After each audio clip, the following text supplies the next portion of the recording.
The envelope arrived at his dressing room on the morning of April 8th, 1963, Monroeville. Alabama postmark Gregory Peck recognized the handwriting before he touched the seal. Small, precise letters from a woman who chose every word as though lives depended on it. He set down his coffee and held the envelope between both hands. Veronica stood across the room watching him. She had learned in 8 years of marriage when to speak and when to let silence do its work. Wait. Because what Gregory Peck found inside that envelope would change the way he stood before 500 people that very night, and the way he understood himself for the rest of his life. Nobody in that auditorium would know the full weight of what he carried. The story begins 14 months earlier in January of 1962. Gregory Peck arrived in Monroeville, Alabama, to prepare for Atticus Finch and Universal's film of Harper Lee's Pulitzer Prize-winning novel, To Kill a Mockingbird. He had read it twice on the flight from Los Angeles, underlined passages, made notes. But nothing prepared him for the moment Harper Lee walked him across the courthouse square and said, simply, "That's where my daddy stood." She didn't explain he understood. He was not playing a fictional lawyer. He was being asked to carry a real man's soul. Have you ever been given a task so sacred that preparation felt almost beside the point? That first afternoon, something happened nobody in Hollywood knew about for years. Walking past the old drugstore, Lee stopped and looked at him fully. She had been composed, precise, efficient. But now she went still. "You have a little pot belly," she said, her voice cracking almost imperceptibly. "Just like my daddy." Gregory Peck felt those words move through him like a cunt, 6'3", impeccably tailored. And those words were the most important thing anyone had ever said to him about a role. "It's not a potbelly, Harper. It's great acting." She laughed, but later he noticed she was blinking more than usual. He said nothing. He filed it in the deep drawer where he kept things that mattered too much to examine in daylight. 3 weeks into filming, something shifted.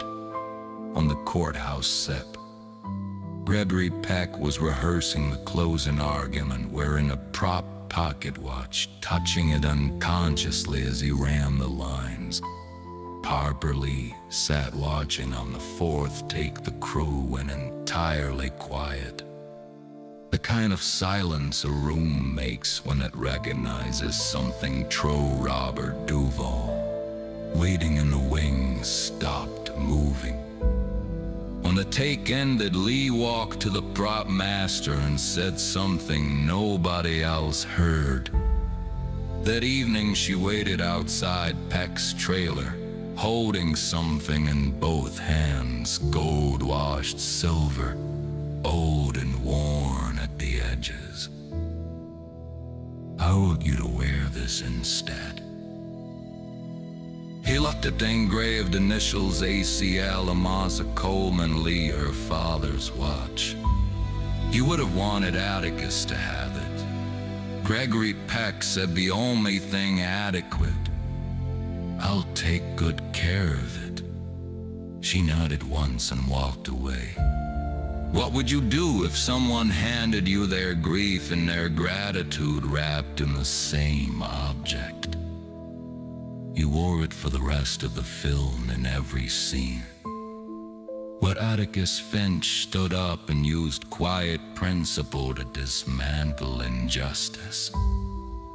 And on the night of April 8th, 1963, that watch was in his pocket. At the Santa Monica Civic Auditorium, when Sophia Loren placed the Oscar in his hands. But it was the envelope, that undid him 2 sentences inside.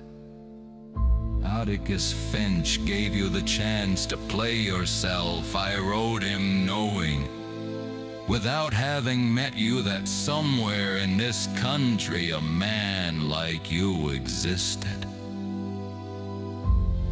He had folded the letter against his heart, beside the watch. When he stepped to the podium, he paused, not to gather thoughts, but to gather himself. His right hand touched the outside of his jacket. Once he thanked the studio, the director, his wife. He did not mention the letter or the watch. He was not a man who made private things public. And years after, Gregory Peck and Harper Lee kept their friendship the way both kept everything that mattered. Quietly, without fanfare. When his daughter Cecilia had a son, she named the boy Harper Lee, called and said simply, "Tell your father thank you." When Peck died in June of 2003, his family found the watch and the letter in the same drawer. Do you remember when the greatest roles in Hollywood were the most personal ones? This is what Hollywood used to mean. Not transformation, but revelation. Share this story with someone who believes the best art comes from the best people. Subscribe to keep these moments alive, and tell us, which Gregory Peck film taught you something true?